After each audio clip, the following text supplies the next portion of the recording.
नमस्कार। आप सभी योग प्रेमियों का बहुत बहुत स्वागत है। आज की वीडियो में हम जानेंगे कुंडलिनी शक्ति के बारे में जो गलतफहमियां फैलाई गई है। आज मैं उसके बारे में ही बात करना चाहता हूं। अगर आप YouTube पे जाएं और कुंडलिनी शक्ति के बारे में लिखें तो आप पाएंगे कि कुंडलिनी शक्ति के बारे में बहुत कुछ लिखा गया है, लेकिन दुख का विषय ये है कि कुंडलिनी शक्ति को सही ढंग से पेश नहीं किया गया। आपने भी अवश्य सुना होगा कि अगर कुंडलिनी शक्ति का प्रयोग किया जाए तो मनुष्य विनाश की ओर जा सकता है, मनुष्य की तीसरी आंख खुल सकती है और यहाँ तक वो पागल भी हो सकता है। योग सूत्र में 3 नाड़ियों का उल्लेख किया गया है: सूर्य नाड़ी, चंद्र नाड़ी व सुषुम्ना नाड़ी।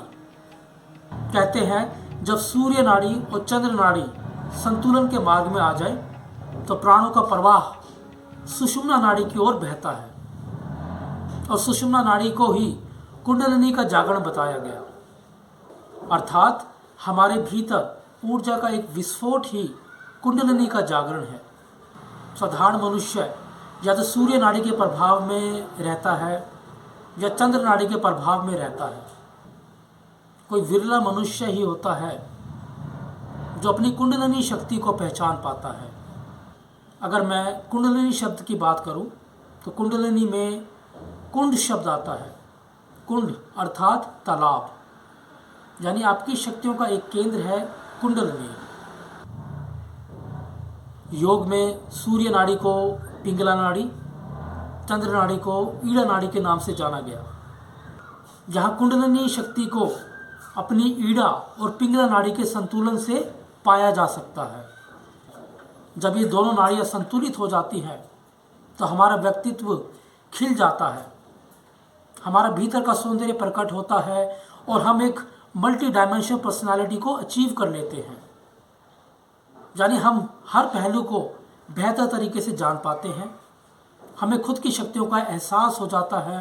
योग में 7 चक्रों का वर्णन किया गया है: मूलाधार चक्र, स्वाधिष्ठान चक्र, मणिपुर चक्र, अनाहत चक्र, विशुद्धि चक्र, आज्ञा चक्र, सहस्रार चक्र।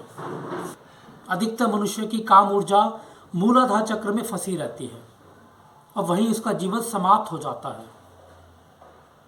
और योग वो मार्ग है, योग ध्यान वो मार्ग है जो हमारी काम ऊर्जा को ऊपर की ओर उठाता है।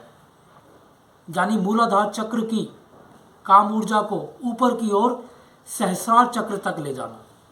जिस व्यक्ति की काम ऊर्जा ऊपर की ओर बहती है वह अपनी शक्तियों को सही ढंग से हासिल कर लेता है। वह व्यक्ति दिव्य पुरुष कहलाता है, क्योंकि वो अपनी एनर्जी को चैनलाइज कर लेता है।